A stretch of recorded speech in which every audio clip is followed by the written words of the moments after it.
Hi guys! Welcome to another vlog after so long.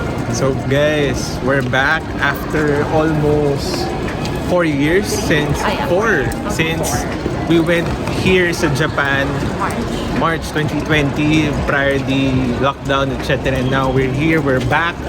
But this time around, we are here sa Osaka. Ano lang namin to? Parang stopover, ganun. Dadaanan lang namin since diretso kami sa Kyoto. Ano, na-miss mo ba? Yung legit ones. Cheese! Waiting kami sa bus. Limousine. Para daling kami sa station. Then mag-detain kami. Papunta Ng Kyoto. So,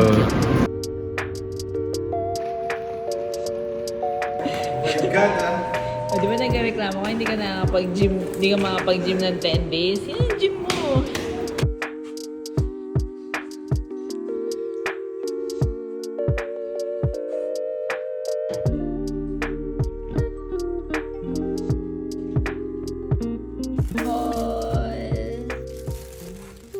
Hi guys! Welcome to official day 1.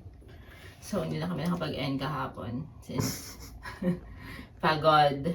recovery, no? Yeah. Fit check ni Madam Baby. Bam! And look at his outfit naman. Black, and brown. All sponsored by... Uniqlo.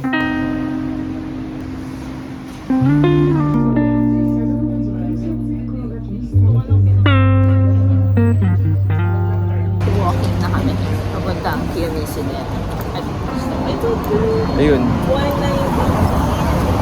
So, di ko alam kung saan yun. So, Mahal, no? Magkano yung ano dito? sunod-sunod lang. Medyas ka.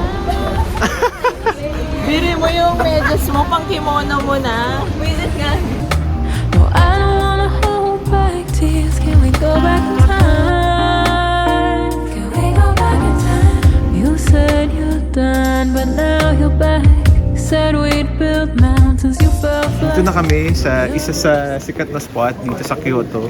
Ninen Zaka.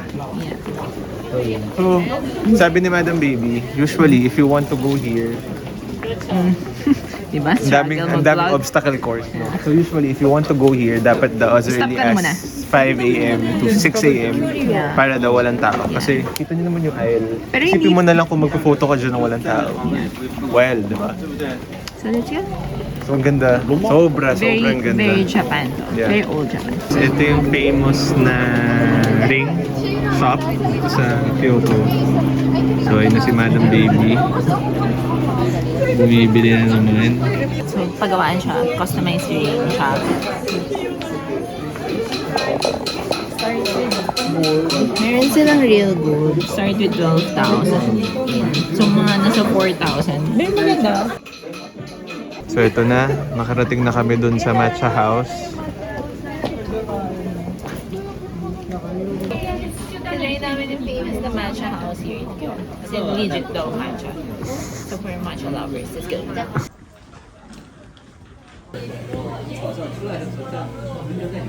Order kami ng tiramisu set with drinks. And then ice cream.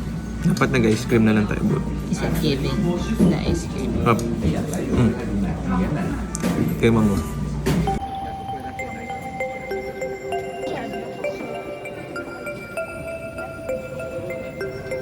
Another street. So, Ninen Saka yung kanina. This one's Ninen Saka. So, very sikat din siya. Same means Sensaka. Marami ring mga stores, stalls, boutiques, and kainan around here. Pag diniretso niya yan, Kiyomizu-dera na. So, walking din kami ng Sensaka. Similar with Ninsensaka. Yeah, same lang. Same yung vibes. Pero mas kasi, maraming sikat na restaurant sa Ninsensaka. Tsaka mas pataas. Grabe. oo nga, super steep nung lalakarin. Ang daming tao. Yeah, so advice talaga na punta kayo dito ng mga 6 a.m. Yeah. Teka lang, ang daming obstacle course. 12 noon lang to, guys. Mamayang hapon. Ang ganda. Guys, our second stop. Isa na namang magandang street. So currently nasa Gion kami, Hanamikoji street. So, dito naman yung mga sikat na geishas and all. So, Mambun guys, magpasensya ka. Yun, then, so, yeah, lalakarin lang natin. Sana may makita tayong geisha. Pero I don't think may geisha na ganitong kaaga. Mamayang gabi pa sila. Tara.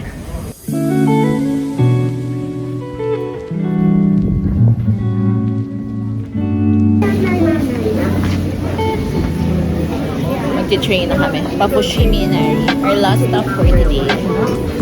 Ang galing nila guys. Wala ko ambag. Guys, kami po yung naging remaining money, 2,000 yen. Nas ba siya? Paano ito bibili? Hindi ka na makakabili ng ano.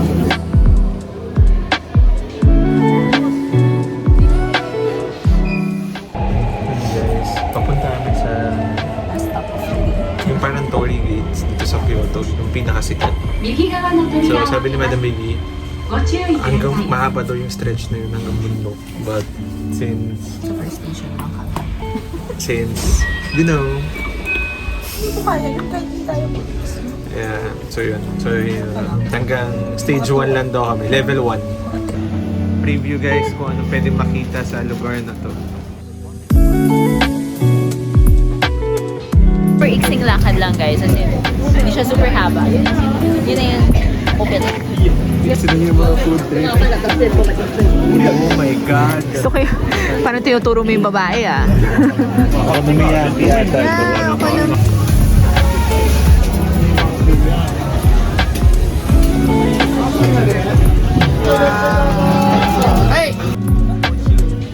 So after ng kainan, this is the official start.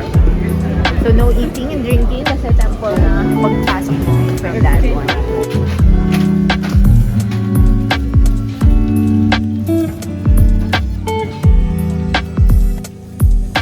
So ito na, ang first station.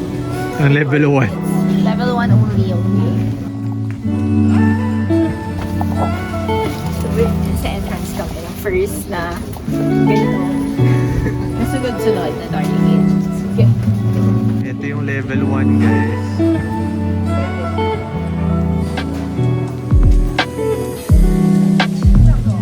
Meron pa rin dito. Tuloy pagbalik guys. So if you notice, nakikita niyo yung writings kapag... Yeah. Thank you. Wow.